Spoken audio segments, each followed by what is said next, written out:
All right, just a friendly reminder, you have a test tomorrow. Your focus and spice are due. Please make sure you are ready to go. But I know all of you have already finished your focus and your spice. Yes. And you will be in your beds early tonight, and I will not hear Miss Bennett's name being cursed throughout South Tampa because you'll be up late, of course. Is that correct? I usually have ringing in my ears when I call into bed at like midnight because you people are cursing my name out.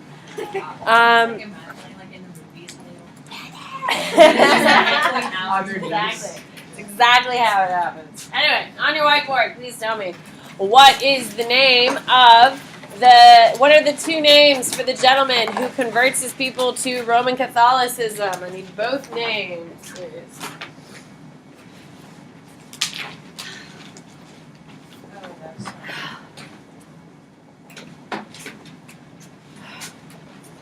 Matthew, what are they? There you go. What country or what empire is King Nzinga Mbembe from? Good. What is it, Elizabeth? Kingdom of Congo. On your whiteboard, please tell me what is the name of the European country who is the most dominant in slave trade. What European country is the most dominant in slave trade? Oh, good. Who is it, Luke? Portugal. On your whiteboard, please tell me what is the name of the queen who is going to fight back against the Portuguese, as well as dress up like a man in order to negotiate. Who is it?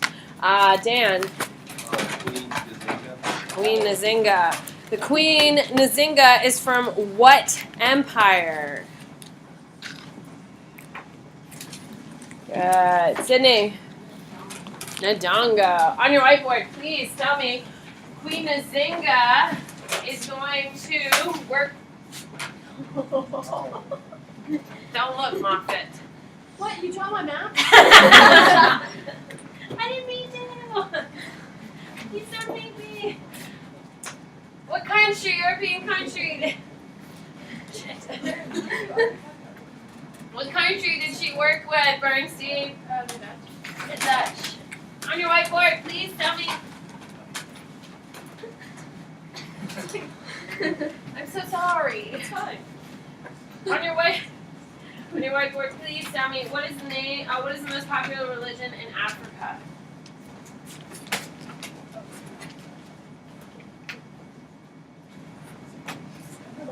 Thank you. What is it, Nick? On your whiteboard, what is the name of the first group of people to implement Sharia law in Africa? Damn, Sydney.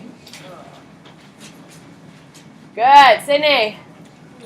Ulani.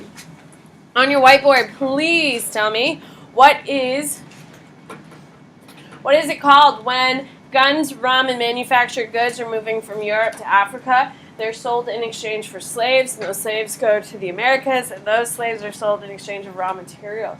Curran. On your whiteboard, please tell me what is it called in triangular trade when slaves are moving from Africa to the Americas?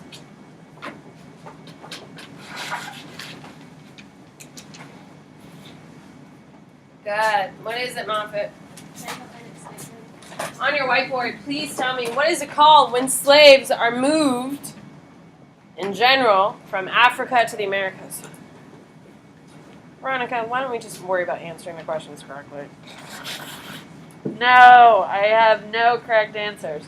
Just generically across the ocean. You're missing key words there, boss. It's called the transatlantic slave trade. Did we talk about that yesterday? No, I talked about transatlantic slave trade. No. Sorry, there's like mucus. Triangular trade is when you have the Middle Passage. When we just talk about generically slaves going from Africa to the Americas, it's just called transatlantic slave trade. Does that make sense? But like directly after. No, because I said in triangular trade. I specifically said in triangular trade. You can check the tape. You So asked me there- what the answer was, and I said transatlantic slave trade. So was I wrong? Yes. No. Yes. Okay. No, I'm confused. Oh. Wait, no, we can't move Let's just get on. going. I am too. When we're talking about triangular trade, that's when we call it the Middle Passage. When we're just talking about it generically, Jordan, stop wasting my ink. When we're just talking generically, it's going to be transatlantic. Does that make sense? Okay. On your whiteboard, please tell me, what is it called when goods from the New World go to the Old World and goods from Old World go to the New World?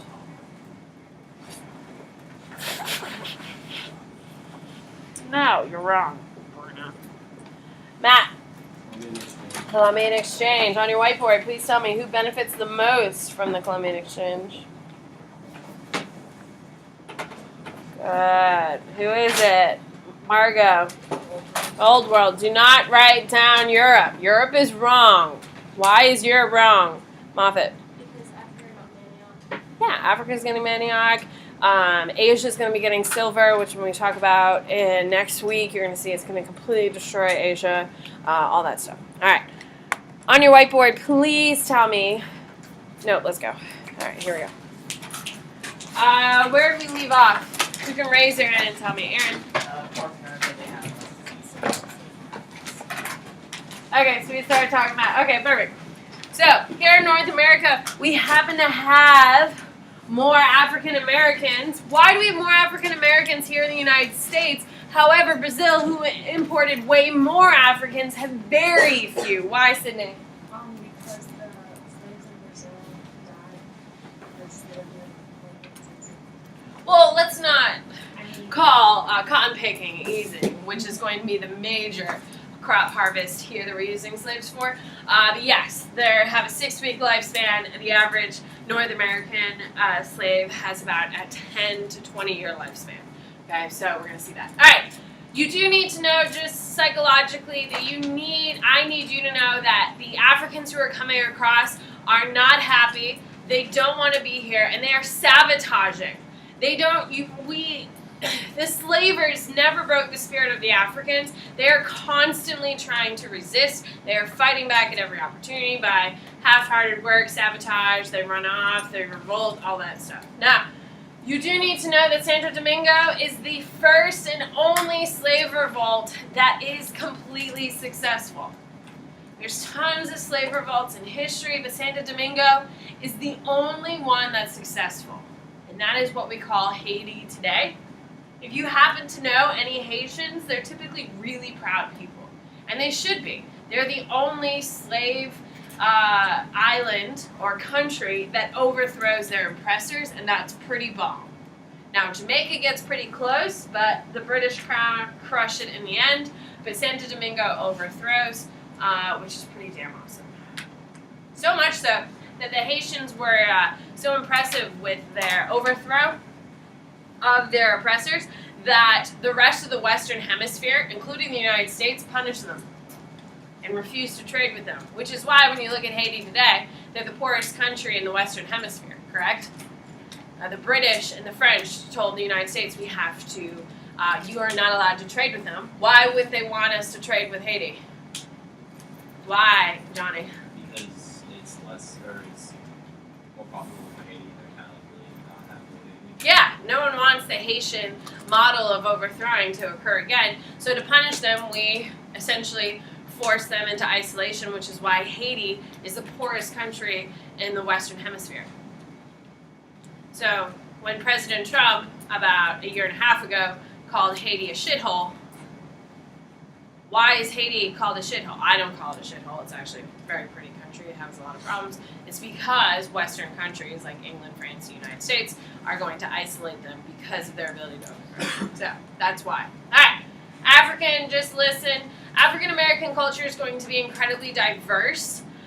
with very little consistencies between each region because there's so many African cultures that are being blended in a new and unique way that was not found in Africa. So when it comes here, it even becomes even more complicated and more diverse, which means there's very little similarities in the cultures of African Americans in the United States, African Americans in Mexico, African Americans in Brazil. Very little consistency there just because of how varied everything is. All right, slavery, here we go. So you do need to know Olada Ekwano is going to write a book about his experience as a slave, and that is going to change the moral compass of slavery around the world. Now, here in the United States, we have a different book that has a major impact on how us as Americans feel about slavery. What's the name of the book, Aaron? Uncle Tom's Cabin. Uncle Tom's Cabin. It's written by Harriet Beecher Stowe. Anyone here read it? No? It's pretty good. It's a little hard to get into, but it has a really interesting story. A really powerful story in the end.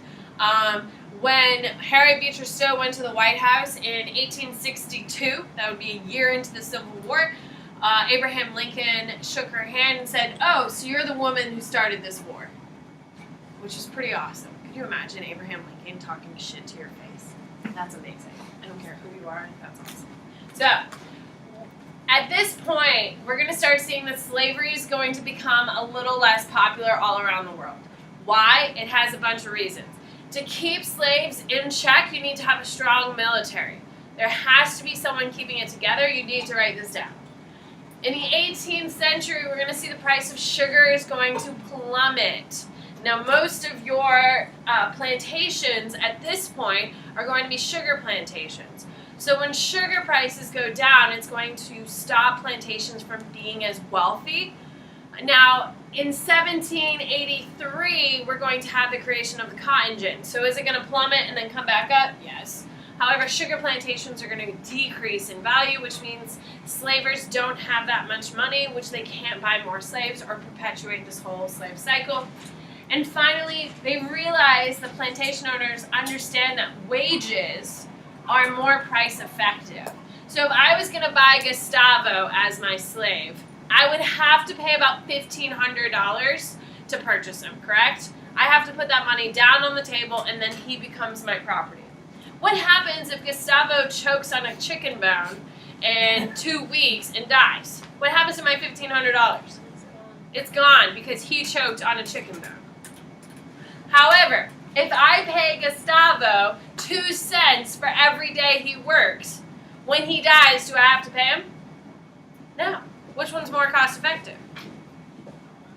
By doing wage work. So that's when we start seeing the transition from slavery to wage work, because it's actually more cost effective than purchasing people outright. Because if I purchase Gustavo and all of his family, I now have to clothe him, feed him, and I now have to have guards who are going to force him to do the work that I want him to do. It's very costly. And we're going to see when the plantation prices go down, it's not going to be as effective. Now, what? So, if it's like the wage work is going on, then how are people profiting from slave trade? It ends.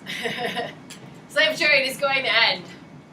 Yeah, it becomes not that common, and then people just start outlawing it. So, Denmark is the first country to forbid slave trade. Then comes Britain in 1807, and the United States outlaws slave trade in 1808. Why should that be confusing to you? Why, Kate? A lot of people think that's when like there's slavery anymore, but there's still slavery. Yes, you can't do what after 1808? Buy slaves. There you go. You can't buy new slaves. But if you have a plantation and one of your slaves gives birth, Kate, can I buy it? Yeah. We just can't import more slaves. So 1808, you're not allowed to import more slaves from Africa. However, they're now starting to breed slaves. So if you have slaves, you can force them to reproduce and then you can sell their children. So that's a new type of slavery we have here in the United States. So it's not until we have the emancipation do we eradicate slavery completely. Is it outlawed? So we can abolish slave trade, which means no new slaves. However, it's not until 1865 here in the United States do we abolish slavery? Now, the U.S. Civil War is going to rage from 1861 to 1865. In 1864, President Lincoln is going to issue the Emancipation Proclamation, which will free, in air quotes, all slaves in the northern states. Now, are there slaves in the northern states? Not really. There's some, but there's not many. It's not until 1865, after the war ends, does slavery actually end in the United States, and I put air quotes around that, because it's not until 1868 is actually all Americans in America free. Because out west, they were like, yeah, we're not giving up our slaves. And then eventually the U.S. came through. Now, 1888 is a big year. You need to know it. 1888 is when Brazil gives up its last slaves. It happens to be a nice, pretty number, easy to remember. 1888 is when Brazil ends slavery, and that is the end of slavery in the Western Hemisphere. Okay, now, I would like you to know that Saudi Arabia and Angola are going to keep slaves until the 1960s. Now, both Angola and Saudi Arabia are Muslim countries, so Muslim Islamic slave trade is going to continue to 6. Yes? That's a continuation. It is a continuity. Slave trade can be an easy continuity through period 2, 3, 4, 5, and 6, ever using and citing this information. It is a change in period 5 if you're talking about the end of at the end of slavery for 5 in the Western Hemisphere. I feel terrible. What? What year does period 4? Good question. It goes from 1450 to 1750. So this is a little bit of blending into 5 because I just want you to kind of see the final connections of things. But it's 5. This 5 goes from 1750 to 1900, and then 6 is 1900 to present. Aaron, So for them, slavery what would be the evidence? Is the end of, you can say Brazil was the last country to have slaves and it ended in 1888. That's your evidence. That's it. That's all you need. Brazil, the last country to have slaves in Western Hemisphere in 1888. That's it. What defines the period? Huh? What defines the period? AP World, AP Central has decided what is our periodization, and that's what we go in. The reason why does it end in 1750 and not later? We've talked about it. Why does it end, Muffet? The American Revolution. Yeah, the revolutions is week 20. So we got a lot going on in week 20 when we cover all the revolutions. So it cuts it right before the revolutions. So that way we can kind of move. And that's all period 5. So that's why it's cut at 1750. Because it's kind of weird. Why is it 1750? The reason is we don't want to include the revolutions in it because that's 5. Here we go. So the Russian expansion, you need to know, right, your heading should be Russia. You need to know that the Russians are going to kick out the Mongols. Okay, just be aware of it. The Mongols are kicked out. Russia is now trying to be unified.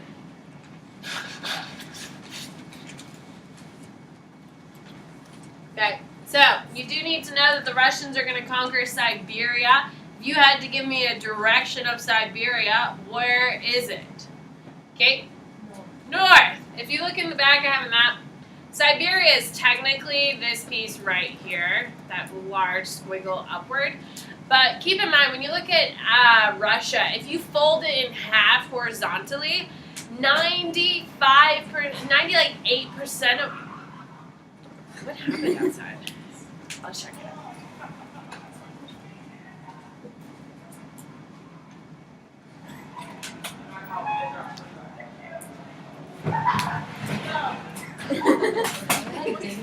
Right. Someone's broken. At the trash bin? So they're trying to have the lunch ladies move in, and one of them just busted their butt and like dumped all the drinks all over the floor. Oh. They're in plastic. It's fine, but it's big mess. All right, and people are idiots. So. Okay, so the Russians are going to occupy. So about 8% of all populations live south of the halfway line. Very few people live to the north. Now, Siberia is known for its cold. It snows there like 10 months a year. Like Like, it's miserable. So much so miserable, they send their prisoners and their criminals there. It's a penal colony. What other place is known as a penal colony, Luke? Australia. And who uses Australia as a penal colony, Luke? Britain, yeah, because they speak what language? English. Look at you, Luke, putting it together. So, okay, it's a penal colony, which means they send people to live there. Now, this is what it looked like. It was like a little village. Okay, so it's not like the jail you think of when you think of jails, but why do they get to live in a village if they're in prison? Why, Moffat? Because they don't want to send supplies to them. Well, yeah, they don't want to have guards there. And if you run away from the village, you're going to die before you get anywhere else. Like, it's too far remote. They're going to die there anyway. Most people died within, like, 4 years of being there. So, alright, here we go. Absolutism. You need to know the Romanov family is going to be the ruling family of Russia. They're going to rule for, like, 500 years?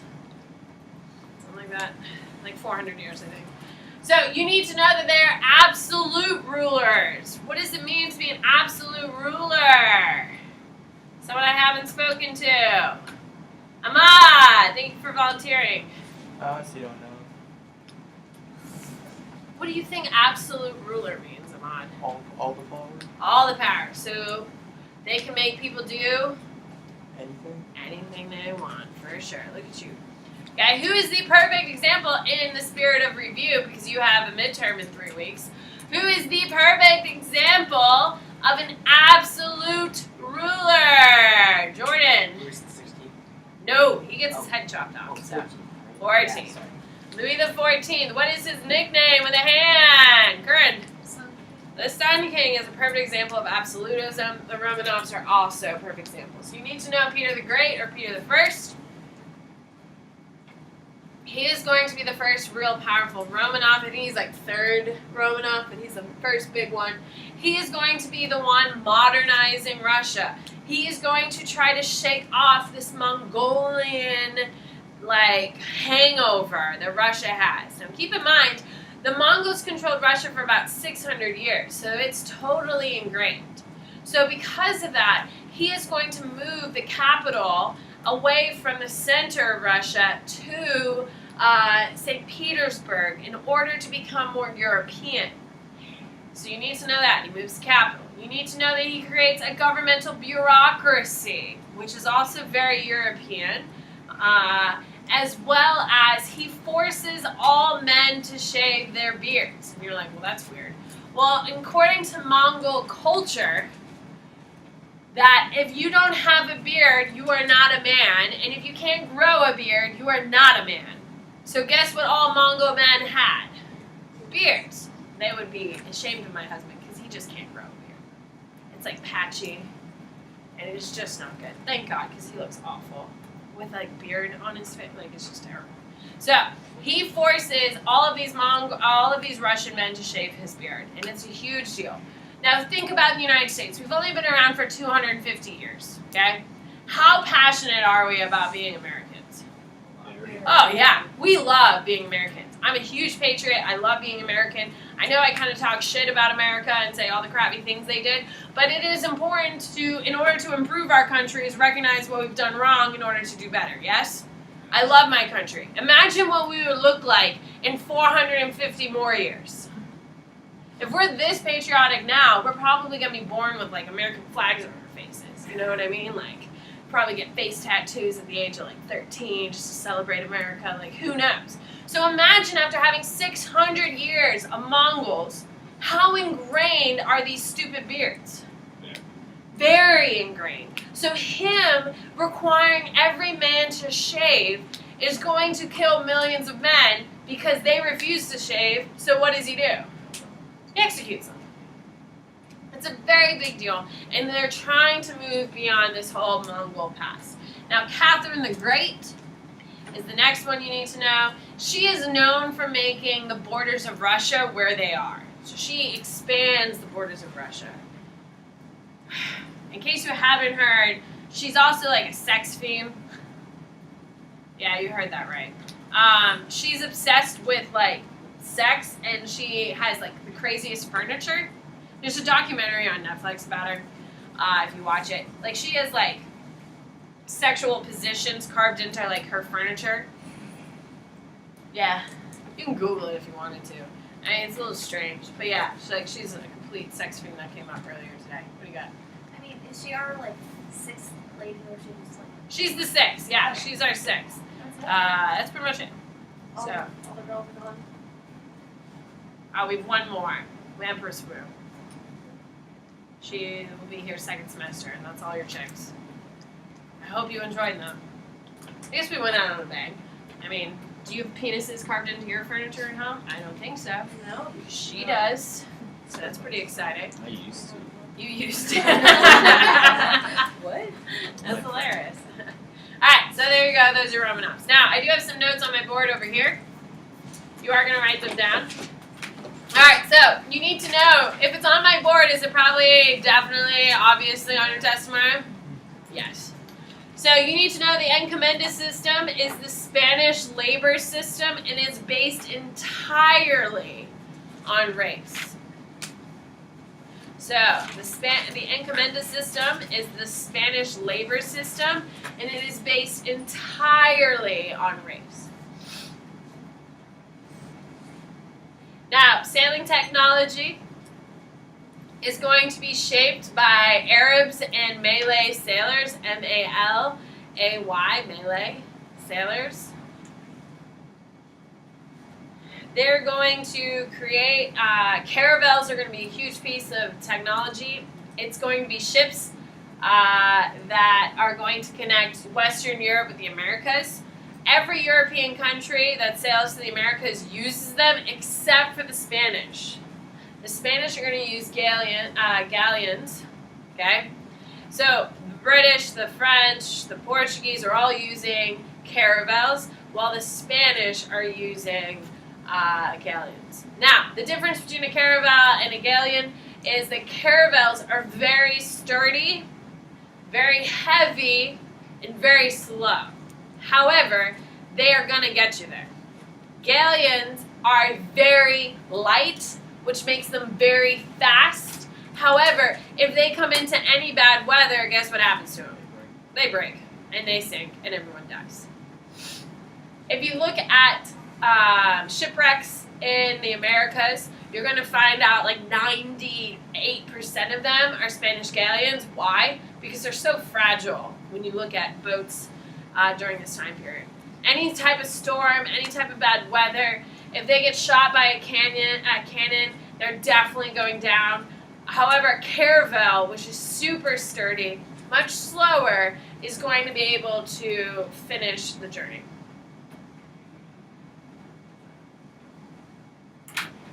Then you have American goods are needed in Europe for their technology boom. All of a sudden, all of these European countries are developing new technology, as we're seeing with the manufactured goods like guns and stuff like that. All of this is going to lay the foundation for what will come in period 5, known as the Industrial Revolution, which we are studying in week 21. How exciting. So we got DBQs, then we got Revolution, and then we got Industrial Revolution. What a time to be alive. Can we agree? I feel like death right now, though. And then finally, you have syphilis. I don't know why it has a star next to it. I guess I got really excited about it. I'm not really sure. Syphilis is a sexually transmitted disease. Someone asked me, how do you get it? You have sex with someone who has it. And they're like, well, what does it look like? It looks like warts. Yeah, it looks like warts. And it makes you go crazy. Yeah, it makes your brain chemistry go all off. And it also like kind of like makes things falls off your face. Like your ears fall off, your nose falls off, flesh falls off. It's really awful. It's the only disease that goes from the Americas to Europe. So, yeah, we stuck it to them. What? Does syphilis still exist now? Yes, it does. However, we have a cure for it. Okay, good. We have a cure for it here in the United States, but there's some people in the world who are still suffering with it. Yeah, it'll make you go crazy and all that stuff. But yeah, so pretty cool. Now, syphilis has touched every royal family in Europe. Like, there's a French king that had syphilis that literally went batshit crazy. Just absolutely insane. Like, I think he even ran his head into a wall. I think that's how his like official death because of the syphilis. So enjoy that. All right, I'm done. Do you want to review or do you want silence? Silence. We have a minute.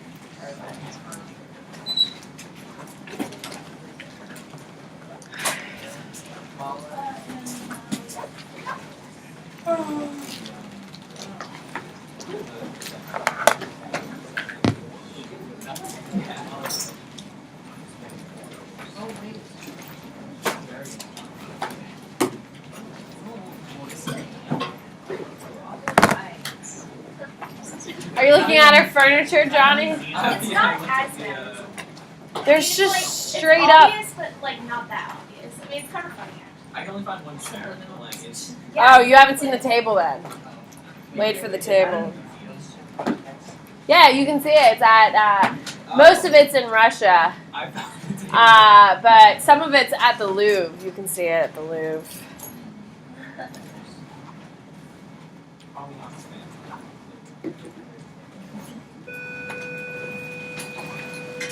Yeah. Enjoy your Googling. I'm assuming most of you are doing now. You've seen it?